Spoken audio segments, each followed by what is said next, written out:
have to edit it. Okay. Anytime. Rolling, rolling, rolling. Moving, moving, moving. Hello, my name is Mark Miller, and this is a special episode of the Kitsap Literary Artists and Writers. I'm calling it the Wing It episode. And over here on my left is my partner in crime, Peter Stockwell. Yeah, we're just sitting out here outside of the BCAT studios for the purposes of trying to get another recording done. We haven't been at the studio, since February, have we? Right. And we're glad to be back. It's nice to see John again, and all the other crew are not here. But we're now sitting outside in the parking lot, filming this. And as Mark said, this is kind of the wing it thing. That's okay. We don't mind, because you know, the idea that we are authors brings about that we wing it all the time. We make up stuff. We make up all our stories. We make up all the characters, the settings. We use some places, of course, that are real. Like in my case, I've used Kitsap County and Snohomish County in Canada. And my latest book, which is called The Mistress, this one just came out, uses the Washington, D.C. area. And it takes place in the future, but it is winging it today. And of course, as part of winging it, if you notice, we're sitting at opposite end of the table. This is 6 feet. We're social distancing.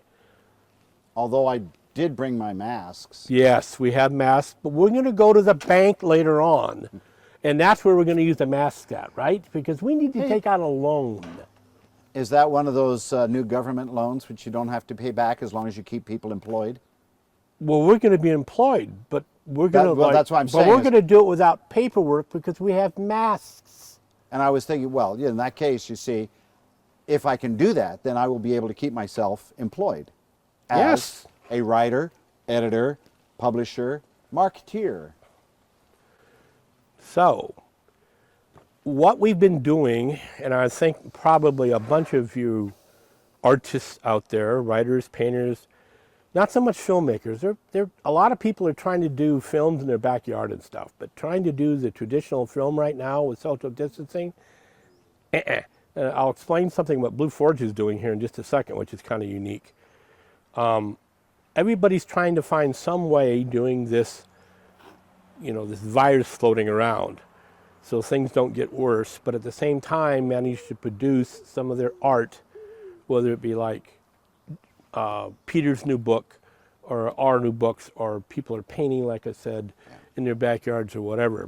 And this is kind of what this show is about, is just a little bit of overview of what everybody's been doing. Also, I'm going to go on a little rant at the end about something that's been happening. And then we'll kind of take it from there. But also, this is kind of to let people know that it's not the end of the world, people. We may write science fiction novels about the end of the world, but it is not the end of the world. Are you sure? Positive. Well, good. That gives me the opportunity to continue to write my books. I am working on my next book, which is the 3rd volume of my father's sermons. This one is going to be on the Gospel of St. John. And right now I'm coming to the end of using my editing program that is the one I'm also using to format the books, so that I can send them off and have them printed on demand and available to the marketplace. Now, this is one of the interesting things, that because of the virus, because of the fact that I've been spending a lot of time at home, I have been spending a lot of time just learning new programs so that I can use them to help enhance the idea of publishing books. Now, for those of you who are out there and curious about how do you get one of these things put together?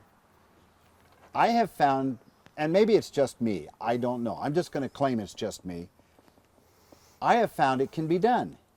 Now, for those of you who don't have that much skill in computer science and use of computers, you can use the Word programs and create manuscripts, but you don't know enough about editing and finding editing programs or designing covers, because this is my cover. This is a cover I designed, and I get these things from Shutterstock, and then I pay my royalty fee, and then I can use them as I see fit. So that, Or you could email Peter, and maybe you could come to some kind of fiduciary arrangement, and he might be willing to help you format your book. yeah, let me finish. Anyway, so I've been spending this time learning how to make this thing from the very beginning. When you do the preliminary outlining, and I do a little bit of outlining. I'm kind of what we call a plantser, in that I plot my stories a bit, but basically when I write them, I'm sitting and pantsing and writing the story. And then once you get that done, of course, you have to edit. You've got to go through the books. And I don't do this by myself. I have people that read my books, they look at my manuscripts, they make changes to the manuscripts, they suggest things in the manuscripts, and I go through it myself. And I get to find all of those changes, and even when you get done and you get a copy of your book, you look on page 226, and you find you left a letter out. And so on it goes. But because they're print on demand, I can make the change to the file, send the file off to the printer, they will make the change and print the new books. So this is going to be the only copy that has the one letter missing in the book. And if you find it, if you get your own copy of my book, Ooh. you find more errors, just let me know. I don't mind. Yep. But yeah, it's been kind of fun to learn how to do a book from beginning to end. And I'm still working on the marketing part. And I've got to get into advertising and development of lengthy email lists, and contacting people. I have people all over the world to get my books. Yeah. I'm not arguing about the fact that I am now internationally known, but you know, I'm not famous like some of the authors out there yet. And of course, what do you got? I'm using a local publisher, Blue Forage. That's what it says here, sweatshirt. Is that why the sweatshirt's blue? Yes, this is why the sweatshirt is blue, because it's Blue Forage.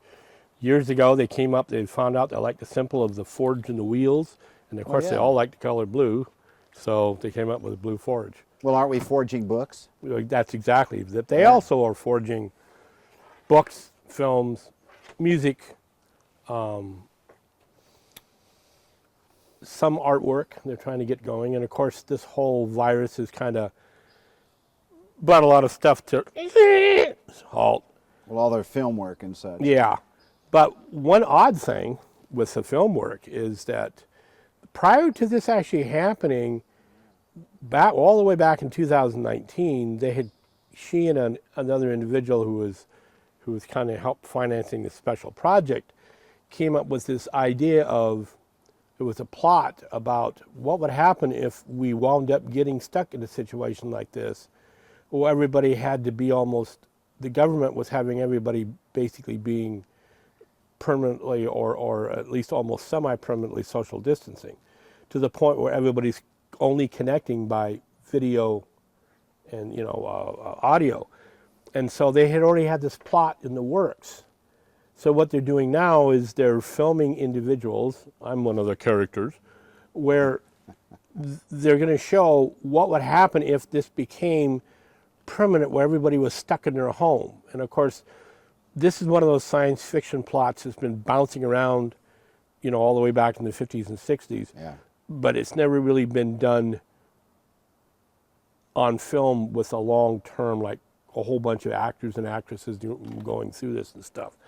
So Jennifer DeMarco and Brianne DeMarco, they're putting together this. We've already filmed, each individual has already filmed some stuff and sent it in, and that's what they're going to be doing. And of course, they're still doing the publishing. This is the most recent copy that they did for me, Jade Eyes, a book based on my experiences as a senior special agent with Homeland Security. This was the original version we were using, was of subsidiary press, and then Blue Forge went ahead and just put it under their own little emblem. Well, and of course, then you ask the old question, well, what do you think of the cover? Which cover do you like best? Because I mean, I did that Yeah. with this cover. And my last cover, the In the Garden of Yeah. Eden, I had 3 or 4 or 5 different copies of variations on the type of cover, and then I found out which one seemed to be resonating the best. And Yeah, and Brianne, I think that one resonates very well. Brianne does all of the covers, artwork, everything like that, and she's got this excellent flair for the art, and she's also got this ear for music. The other thing Blue Forge has done is, they already had some film in the works, and they did as much editing they could so they could release some of them, these short films. We released one called Sound and Silence. It's about Sit with a 50 bridge minute. and water underneath. No, that was another one. This is Simon and Garfunkel, for I know. those of you who are not old enough. Sound and Silence. Anyways, has nothing to do with Simon and Garfunkel. But they went ahead and got it edited and everything and put it out, and I would want to say it's about a 50-minute film. So it's longer than a short, but it's not feature length, you know. So, but anyways, she managed to release that digitally online. Yeah, I saw that. Yeah, and so that's the other thing you can do as a artistic creative, you know. You can look up, if you look up blueforgefilms.com, you can find a list of the stuff they've got out there. And if for some reason you don't want to look at it or download it, you can also just order a DVD on some of their stuff. And they're re-releasing a lot of stuff they did years ago as part of their film division. Well, that's kind of what we've been doing too, in that if you've been watching our show at 6 o'clock on Saturday evenings, you've been getting some of our older shows that have been in the can for a couple, 3 years. And we wanted to continue to have our broadcast going on, and so when I talked to John at BCAT Studios, I said, well, just, you know, show our stuff we already have there. And so they put together some kind of way of choosing which it is they're going to show. I think they have a dartboard. Could be a dartboard. Or they roll the dice or something like that. I'm not sure. I have no idea. So anyway, this one, of course, will be showing in hopefully in July, and it'll be on all month. So when you see it and I say it will be showing in July, just understand it will be July. Yep. A couple other things. One of the sad things that has been happening during this virus, a lot of businesses are closing. They're going belly up. Our friends at 724 Studios, Louis had to close his business, which is sad because he had been working for the last couple of years to get a decent author and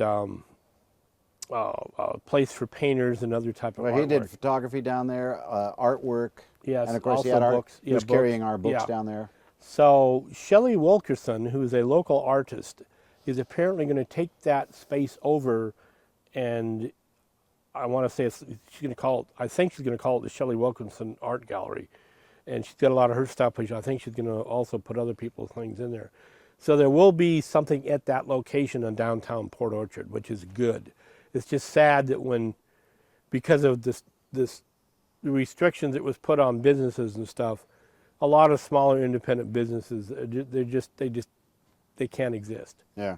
You know, and so we're like, I know Peter and I both, we've been trying to support as much of the local businesses as we can, just for that reason. Well, and I took my book into the mall yesterday and saw my friends at the Unique Local Bazaar, which is where my books are carried, and spoke with Charlie and Jody, who are the people who rent the space from the mall people, and then they put it out, and we rent little bits of space within the big space. And they're interested in having my new book. They want me to come back and do signings, and so I'll probably, as soon as I get a box load or a couple of box loads of books, we'll go down there and have a book signing. So look for me. I will be posting it on my Instagram, my Twitter, and my Facebook feeds, and you'll see that I will be out about Yep. marketing again. It's unfortunate because some of the venues that we have been using in the past, Yeah. the Bridge Blast, the State Fair. State Fair, well, County Fair, Yeah. and the Blackberry Festival, you know, they're not happening. And those were big, big units for us to market dozens and dozens and dozens of books. And it's unfortunate. Now, for Mark and myself, we're retired personnel. Yep. So our finances are taken care of, and we're doing this because we love to write books. And we love to get our materials out so that you people can read what it is that we are writing. And I have found that a lot of people are interested in what it is that I write. And I know Mark's books are interesting. I've looked at them, read them, and science fiction is a great place to have creativity. Yes. And mine, of course, takes place in the future. So regardless of the fact that a lot of the things that are happening today, I advance 60 years and make them into something that is no longer research, but actually is reality. And that's what science fiction is all about. But when I was down at the mall, Charlie and Jody said the people are coming back. They've been given a little break. You know, some of the stores down there aren't going to make it, but I think Unique Local Bazaar will make it. I also talked to Amy King over at Barnes & Noble. And Are they open yet? They're open from the outside. They're not open to the mall yet. The gate, the gate is down. So you can go in. You can walk into the door. You can walk in the outside doors. But so they're selling books. Yes. Oh, I got to go there. They're open. Okay. They're open. They're selling books, and of course I'll get down there and have a signing at I'll have Barnes to go down there Noble and too. talk to them because Jennifer was going to call them back and just see what they were going to be doing, and that answers one question. The one and only used bookstore in Port Orchard is open, and I went there the other day and I asked her. And I can never remember sorry lady, I can never remember the name of the used bookstore in Port Orchard. But we'll have to look it up. The one up on the hill? It's the one, yeah. On the, up near Mile Hill? No, that's dead. Mile? This is the one up, you drive up past the post office and everything. Oh, okay. On the left-hand side. On there. Anyways, what we'll do is we'll have to look up the name, and then Peter can put the name of the bookstore above our heads, because I'm horrible at remembering names. It'll be there. Yeah, it'll be above our heads as to what I'm talking about. But I went in there the other day and talked to them, and she says, oh yeah, we're doing real good because everybody's coming back now, and they want to get books to read because they've watched everything they can on TV because everything was shut down at Hollywood for so long that they've already sat there for 4 hours or 10 hours and watched all the episodes of whatever show they were watching. My wife and I. Speaking of watching things, my wife and I caught up with Outlander. Oh, yeah. 5 seasons of Outlander, and we're now done. We did it in 2 months. Yeah. We didn't watch every show every night. We did watch at least 1, maybe 2 shows a night, but it was every night. And now we are going through Schitt's Creek.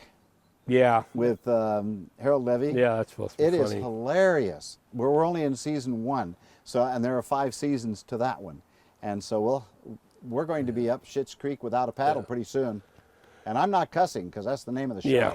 And then the other one that we have started. Well, we also did the Spanish Princess, which was about Catherine of Aragon, but that only was about a season long. Yeah, that didn't. No. So yes, we have done that. We have done that thing. My question is, what is that used bookstore? Because I talked to them and they weren't taking any new authors, just used authors. Now I'm an abused and used author, but I only have new books. No, you got old copies and stuff. Well, yeah, but I don't. They would have to be in that store already. Go in and talk to them. They don't care. I did once. Well, go back in there. I'll go back and talk to him again. I told you that was the one that one of my original short story books that we'd sold at whatever location, mall or Blackberry Festival that I signed. Yeah. I walked in there and I found it in the science fiction section, and they'd actually put in there, they charged extra money because it was a signed by author copy. Ooh, I started laughing. But I guess I You should mean have bought. because you're should be laughed at? No, because the fact that it's a signed copy, like I was like Mark Twain or something. But that was funny. Getting back to the old thing about this whole virus thing, let me just point something out. Little thing that I found out that's not so much about writing. If you want to find something that's easily to carry around and wipe your hands with, these little wipe and clean lens wipe? Oh yeah. These are alcohol and detergent. You can buy them at bulk at Costco. And then you don't have to, because everybody was running around trying to find those little Sani wipes and they couldn't find it. Well, nobody thinks about these, but it's got the same stuff on it. And it's not that hard to stay clean. No, and so. And the funny thing is, I did have the little jars. I had 3 of those jars of the wipes at home. Yeah. When everybody panicked. Yeah. And said, "Oh my God, they've run out at the store." Yep. So I had no problem. I had 3 of them at home, and so I just carried. I took a little baggie, a little plastic baggie, put 5 or 6 of them in there, carried them with me. And so anytime I went someplace, and then you sold them, pulled one out, and then you sold them on the street, right? People would go, want to have $45 a piece. Exactly. You want to have a Sani wipe? Want a Sani wipe? Yeah. Back in the back alley, alley Sani wipe. This really is a wing it. Exactly. Yes. No, actually, I would just wipe things down as I went along, and so fortunately, nothing has hit us yet. Knock on wood. Yeah. So I went I had to go have a broken tooth and front pulled. I got to wait till July before they can put the bridge in and stuff, which now I have a little lisp because I'm missing a tooth in front. So you have a peach impediment? Yes, a piece of pen. Anyways, so I went in there, and what got me was they really, other than taking your temperature, they really didn't do anything different than they did before. Yeah. And so I'm sitting there going, okay, I had to wait 3 months. Yeah, because they're already masked up and gloved up, and they've got more stuff on than. So a little mini rant here. Somebody actually needs to really sit down and kind of like look at society as a whole, and figure out similar things and similar businesses that you could easily do, rather than this whole one size fits all stuff. Like you said, the dentist could have opened up a long time ago because they already had all that equipment. I mean, they already had masks and gloves, and I'm going, come on, people. Well, that's all right. David and I had an appointment at the end of the month, which we had postponed because they closed the office at our dental office. Yeah. And Sandy just got a call the other day because they have a couple of dental hygienists who have given notice and are leaving and going elsewhere. Yeah. David and I are now in September going to our dentist. So because they didn't have they're doing the social distancing thing. Well, somebody must have offered them more money. And it's always about money. Yes. It's always about money. This isn't about money. Yeah. Yes, it is.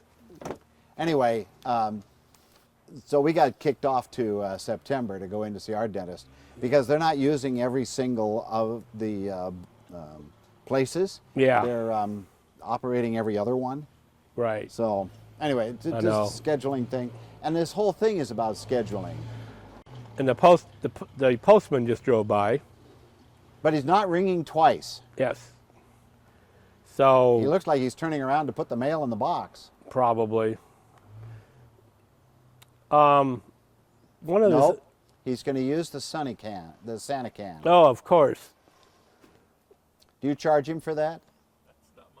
That's the bus. Yeah. What's that? That's the transit authority. Transit authorities. Honey bucket. Yeah. Are we going to leave this one in? Yes, we can leave everything in. Yeah, we'll leave this in. We'll leave everything in. I mean, after all, folks, we're winging it here. We don't even have a script we normally have. I do. There's one little serious thing that I wanted to mention because one of the other shows That's not a coronavirus cough. Right. One of the other shows that I do here that we start to get started up here again once we get everything organized and clean and all the other jazz. I'm the chaplain for the local Fraternal Order of Police.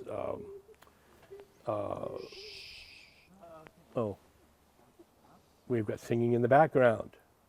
anyways, I'm the chaplain for the local Fraternal Order Police Lodge, and you would have to be on Mars to not know that we're having some serious problems due to the fact that a complete alpha hotel, I'll use the nice way of saying it because we're being broadcast, decided to wind up killing somebody over a $20 counterfeit bill.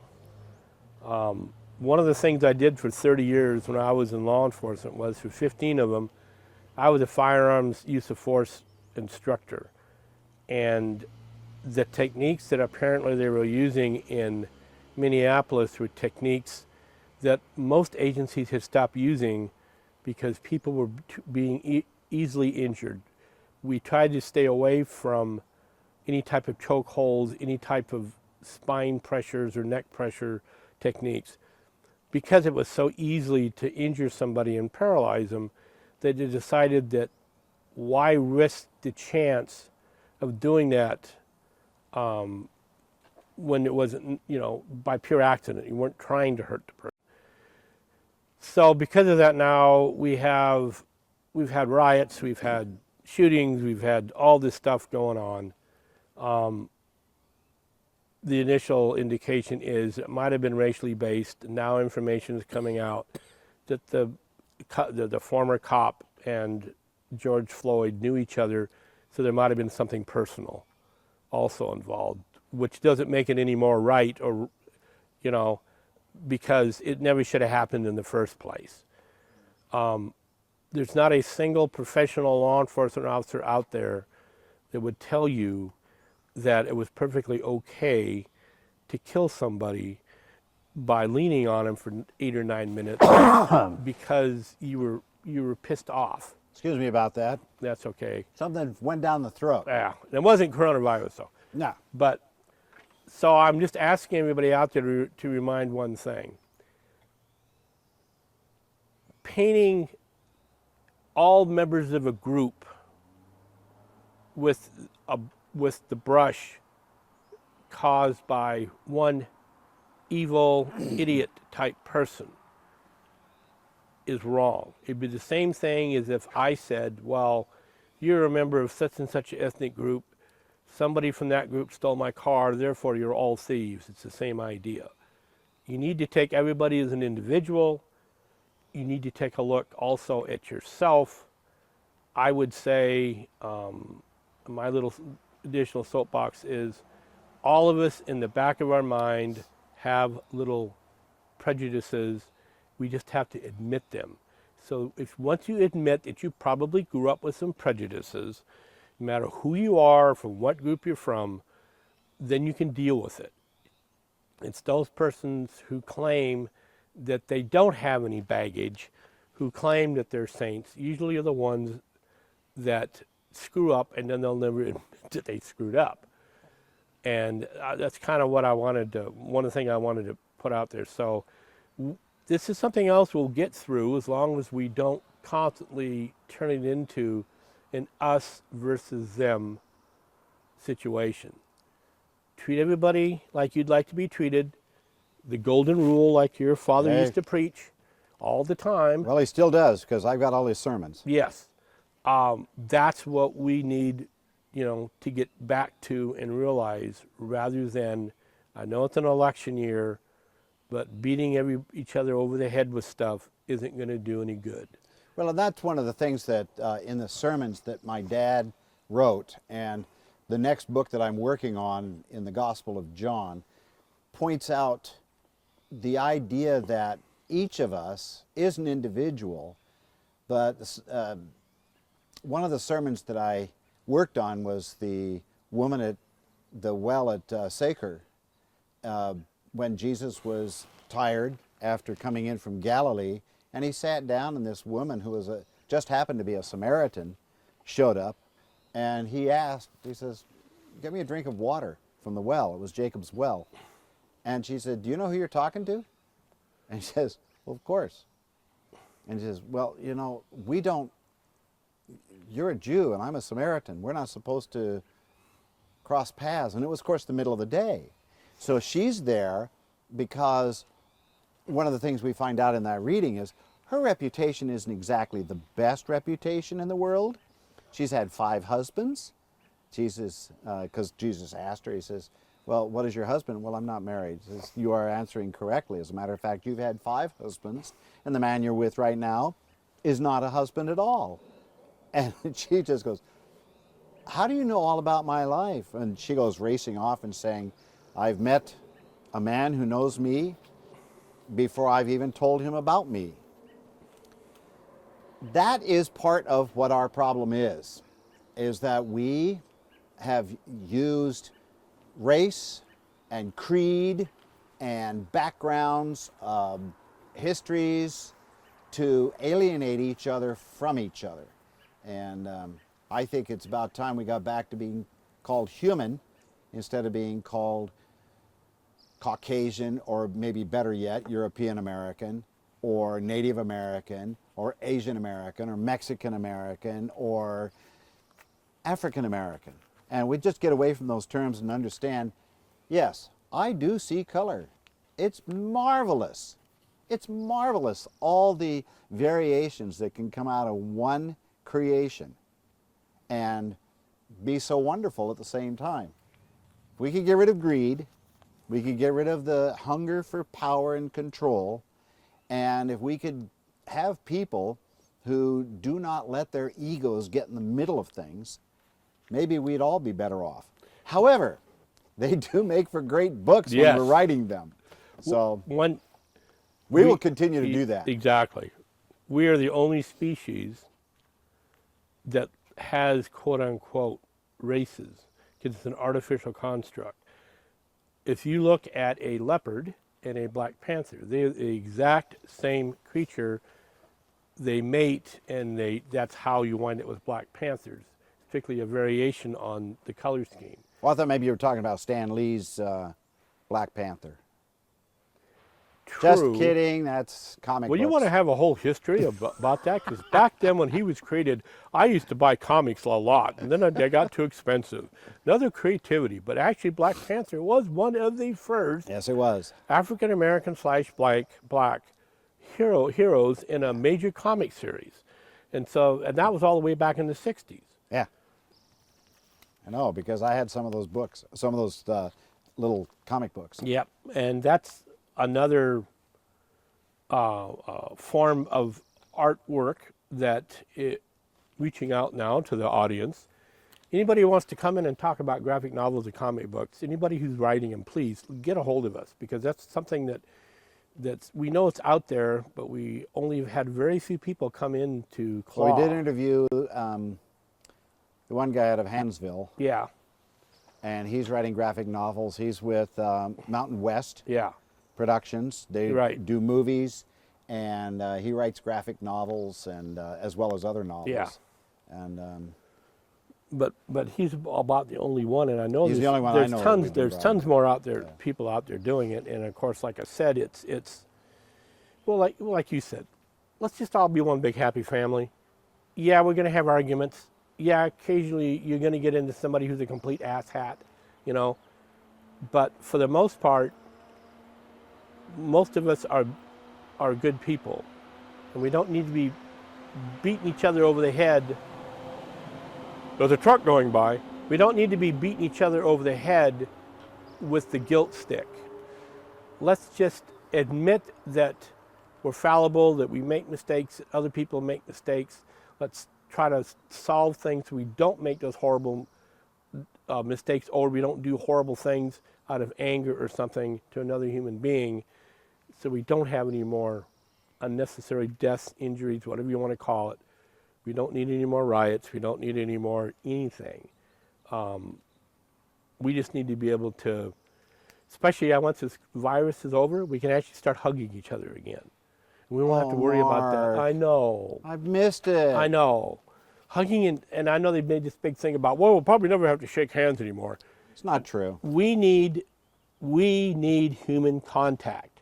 Humans, you know, we are basically primates, so we're nasty monkeys, but we love to touch and hug. That's how human beings express their feelings. And so hopefully this whole virus thing will now warp our society so much that people are afraid to be close and personal again. I don't want to see any more artificial barriers that are already there. This isn't the first of our pandemics. I mean, we got Yeah. through the Black Plague, in which we wiped out half of Europe. And Europe's still there as far as I remember. 50, And yeah. we had the pandemic 100 years ago, in which the flu came through, the Spanish flu, and wiped out several million people.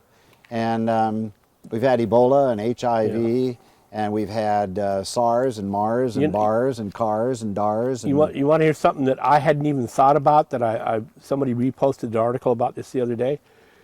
In 57 and 58, when we were kids, there was a form of Asian flu that came through that was very deadly.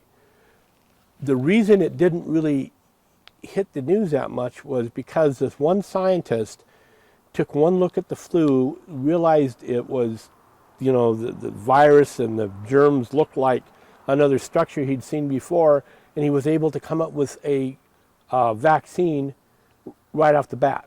So they lost a total of about 110,000 people. yeah. But I was alive then. I don't remember. That was during the same time frame when we all got polio vaccines. Well, yeah, Yeah. Jonas Salk came up with that Yeah. one. And But I experimented on his own kids. Exactly. I don't remember but I don't remember. That's what I'm saying. Yeah. So I really think, We'll get through this one. yeah, we'll get through this one. I really think that if we do the social distancing, wash your hands, that seems to be the big thing. You keep clean, you do the social distancing. The sunlight out here, this kills viruses like crazy. And we're back in the summer months. We can get out in the sunlight. Everybody stand outside, let it bake you, and you're going to be a lot healthier. And like you said, we're going to get through this. We will. We will. Then we can start hugging again. John, you behind the camera, we're going to give you a hug. What do you think, huh? Is that okay with you? Yes, yes. He's given us a signal that he's on. And by the way, we do appreciate what John Ralph Yes. does here at the Bremerton Kitsap Access television studios. This is a great organization. It is why we basically can do what we do in presenting our shows and interviewing the they wish authors we and would the prevent 'em. editors. Well, some people might want to prevent them, but the fact that we're able to do this at public access television and put these things on and put them together so that you, the public, can meet the people that are creative people in this county. And there are hundreds and hundreds of people. I'm just going to give a shout out to one of our authors we have not yet interviewed, but I have met. Who's that? And I think she's doing she's kind of having fun right now. Yeah. And that's Kristen Hanna. And Kristen, if you see this, we do want to interview you on this show. I know that your movie for The Nightingale was delayed because of coronavirus. The Dakota girls are ready to go, Elle and Fanning, to play the sisters, who are the characters in the book. And I guess that movie is going to come out in 2021. That's the kind of thing that happens around here, is that we have people who are local, who are doing quite well. And there are names of very famous people. You would not necessarily recognize them if you walked past them on the street, and yet you've read their books. You've seen their material, you've watched the movies that have been made of things that they have written. Debbie Maycomber, I don't know how many people would recognize her out of Port Orchard, but she's well known around here. Susan Wiggs lives over in Bainbridge Island. She's well known. I keep hearing about Olson, Greg Olson down in Port Orchard. He's pretty well known. And we're working on it, aren't we? Yeah, and then we've got other ones like the people that have been publishing, self-publishing for years, that have developed a following. D.V. Burkham with her adventure series with very strong, female. And Joanna Jatani. Yeah. And they've managed to make a go of it with self-publishing, doing it all themselves. There's a way to do it. If you want to write, if you want to film, once we get over these restrictions, paint, whatever, just do it. Right. And then you can always get a hold of us, and as long as John lets us use his studio, we can be a conduit to get your artistic endeavors out there, rather than let somebody tell you that you can't do it. You can do anything you want. Well, other than you can't fly like Superman, but everything else you can do if you put your mind to it. I can't fly like Superman, but I can fly. Well, I can't fly, but the plane does. Yes, exactly. Yeah, and that's a good thing. So, be creative. Have no fear. One of my former students, and Charlene, if you're watching this, you've got to get a hold of me. She's written a manuscript, or is in the process of writing a manuscript, and is at that point where she wants to say, and this is true of many people we've talked to, I don't know what to do next, and I'm afraid of putting it out there and being rejected. You know, this is my 8th book, and I'm working on a sequel to this one, and I'm working on my dad's sermon book, which is the 3rd book, which makes a total of 10 books by the time this year is over. And in 10 years of writing books, to have 10 books, who knew? Well, that's just it. Who knew? Like, I managed to write over 1 million words, and I told people that, and they went, huh? Once you get started, you just do it. Just do it. And you just keep writing and writing, and luckily, like I said, with Blue Forge, they've given me the opportunity. I'll be coming out with a whole bunch of more series, short story series and stuff like this all this next year, in addition to help writing with some of their group anthologies through Blue Forge. But if one person likes your book, then you've done something positive. Yeah. If one person likes the way you write, great. Other than yourself. Well, other than yourself, or your mother, or your dad, or well, my mother did like my books. But I guess what I'm saying is, somebody else outside your family, immediate family, says, "I like your books," then that means you're not a total failure, But at the same time, yes, the possibilities of overnight becoming a best-selling author. Honestly, it's going to be that's kind of remote, but that takes doesn't about mean, 20 years. Well, except for the guy that wrote The Martian. Even The Martian took a number of. Well, see, the thing was weird. Well, and because of the way he was doing it, he was writing it for a lot of his science friends. Yeah. And kept getting a hold of them and saying, "Am I doing it right? Am I doing it right?" And he'd give them a chapter at a time. And it was a short story. It was about 60,000 words. He put it up. He put it out there. Yeah. He put it up online, and by sheer happenstance, this movie guy saw it and said, and this is before the book was finished. He like Peter said, he'd been in parts of it, making the story. The movie guy took one look at it and said, that would make one hell of a movie. Gets a hold of the guy. They write the script. Then they come up with the book off the script. Yeah. So actually, it was the old reverse order bit, where they wrote a book based on a script, rather than there was a book floating around and then they did a movie on the book. But so I look at the fact that none of us should have any fear about what we're trying to do. Yes, you're going to have failure. Yes, you're going to have people who don't like your book. That's okay. That's why there are so many of us. My wife's family was in a very, very competitive marketing business, and her attitude as she was growing up was, you've got to be the best. The competition is going to just eat you alive if you don't become the best. And I keep telling her, books aren't the same thing. But what if you have another author out there in the same genre competing with you? I says, okay. That's good. That means that those people are out there as well. Now if you have a person who reads one genre, and they read one author, and they find another author in the same genre that they are already enjoying, and they like that author's work too, they're not going to get out of the genre or compete between the 2 authors or 3 authors or 100 authors that are all in the same genre. They're going to read those books. The other part of it is that every so often you're going to come across a person who is reading in a particular genre, and one of their friends says, hey, you ought to read this book, but it's not in the genre they're normally in. And so they read it, just for the happenstance of reading it. And they say, like the girl last summer at the Kitsap County Fair, she said, you know, I don't read books, but my grandfather said I should read this one. And she held up my book called Motive. And she said, I couldn't put it down. Well, that's what happens, is that you find an audience out there and you start writing the books.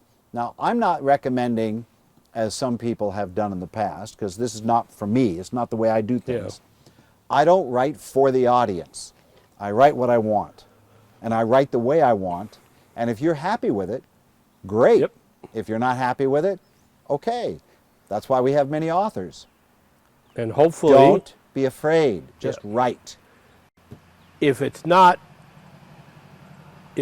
life and death, then rejection isn't the end of the world. But there's life and death in our books. But that's fictional life and death. However, when you were talking about competition, Yeah. actually, if you wanted to carry that to the nth degree, you do like how the mafia would handle competition.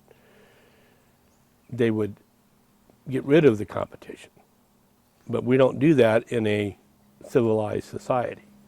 Nor do we do it in the writing industry. We Yes. do not get rid of the competition, because that's how we learn. Yep. We learn from each other. There are authors I've met, very famous authors, who've written, they're both male and female, they've written hundreds of books. And they're the ones whose classes I attended who taught me how to write a book and how to make it successful and how to get better at what you do. And I keep getting told, even by my editors, your book is the best written book you have. And I said, well, that's the way it's supposed to be. Thank you. I appreciate the fact that I'm getting better at what I do. The next version that I write, or the sequel to this one, had better be better written than this one. Practice makes perfect. That's why you go for those 1,000,000 words. Yep. Practice makes perfect. The more you write, it's like a muscle. The more you write, the better you get at it. If you get frustrated and quit, then you're never going to exercise that muscle. And just like any other type of exercise and muscle, you can get aches and pains, but if you keep doing it, eventually you're going to get, I would say, good at it. And when I'm saying good at it is you can tell when somebody's a decent writer. You don't necessarily have to be a bestseller. Sometimes people become bestsellers almost by chance. So when somebody tries to impress me with, you know, how many books they've maybe sold, I look at, it's a matter of taste. If somebody likes your book, great. Somebody doesn't like your book, that's just the way life is. Well, generally speaking, when people have a lot of books sold and they're very famous, it's because they have a marketing crew that works. We're independent. I don't have a marketing crew, but I do have me, and I am learning how to market. And as a matter of fact, I just got followed by somebody who does marketing. They're located on Bainbridge Island. And so I thought I might get a hold of that person and see about it. You work with a group, Blue Forge, that does marketing. And they're the ones who are putting your book out there for you. And of course, right now, once again, because of all of this virus, it definitely puts a kink in trying to get us out there. Yeah. Because you can do so much online, but it sure helps if you can do the face-to-face and stuff. So, Mark, What? do you think maybe we ought to put together a TikTok? You mean A short little video that we can market ourselves with?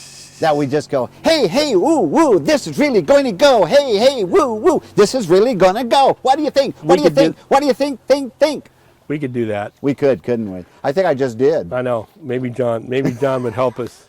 I think John's about ready to like turn the camera off because we've been blabbering. We've been blabbering for almost an hour, so I think we're about done with this. But since we haven't done this in 3 or 4 months, I figured John would cut us a sprout today and let us do this Because Well, we if did have, we have a sprout out there, what's going to grow? yeah. Hopefully the fact that we will get through this together, and then we can hug each other again. Yeah, we'll get back to that. Well, I'd like to say thank you to John and to the rest of the BCAT staff who Yep. manage to operate this studio somewhat remotely at times. I don't know what their schedule is or how they are doing their thing, but they are getting it done because the Bremerton Kitsap Access Television is still in operation. It is still functioning. It is still broadcasting. And I am so glad that it is still doing what it does. And although the Kitsap Literary Artists and Writers Group, which meets, generally speaking, on the first and third Wednesdays of the month over at Spiro's in West Bremerton, we've been on hiatus since the first part of February. Mark has been talking with them, and we are going to get back to meeting again, even if we have to do it under the Phase 2 6 foot apart with masks type of arrangement, but we are going to meet again. So do keep in touch with our Facebook and our meetup pages so that you can see when the Kitsap Literary Artists and Writers Group is going to meet. Because of all our venues that we have been going to as the Kitsap Literary Artists and Writers are now closed or not happening, we're going to just keep in touch with us. And as soon as we know, we can go back into places like the mall, or we're going to have events that we can set up. We'll let you know. And then we'll call in all the artists, the book writers, the movie makers, the sound people, the musicians, oil and watercolor people that do fantastic work around here. And we'll start interviewing them again, and we will start having our venues where you can meet us and pick up a copy of whatever books we have or whatever paintings we have or whatever DVDs we have, and go from there. But I do want to thank Bremerton Kitsap Access Television. This show does get broadcast on Saturday nights at 6 o'clock Pacific Daylight Time. It is also broadcast on Wednesdays at 9 or 10, John? 9 a.m. It's 9 a.m. 9 a.m. in the morning. Wednesday at 9 a.m. It's a rebroadcast of our show, and you can catch it there also. It's on Channel 3 for Wave Cable and Channel 12 for Comcast. See, it's been so long. My mind is warping. If you go to Blue Forge group, Blue Forge Films on YouTube, you can find, they help us post all of our older shows on YouTube. So you can watch some of our early shows there also, like our infamous Christmas and Halloween shows. Yeah, we're going to have to do those again. Yes. Well, hopefully this is not over by Halloween. There's going to have to be a problem. Well, we'll do a Halloween show somehow. Yes. Even if we do it like we're doing here in the parking lot. Yes. With the wind blowing, and it will make it really scary and dark, and who knows? Yes. We'll see. So everybody out there in the viewing audience, get my mouth to work here. Kitsap Literary Artists and Writers have not died. Like the phoenix, we will rise again. So everybody out there, have a pleasant day, stay safe, wash your hands, and have a pleasant day. Goodbye.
now, and let me just make sure everything's recording. Okay, whenever you're ready. Hello, my name is Mark Miller, and this is a special episode of Kitsap Literary Artists and Writers. This is called the Wing It episode, because that's what Peter and I are doing, are winging it. Peter, introduce yourself. When he puts the camera on. No, you'll. That's okay. That's what you. I'm going to start over. So,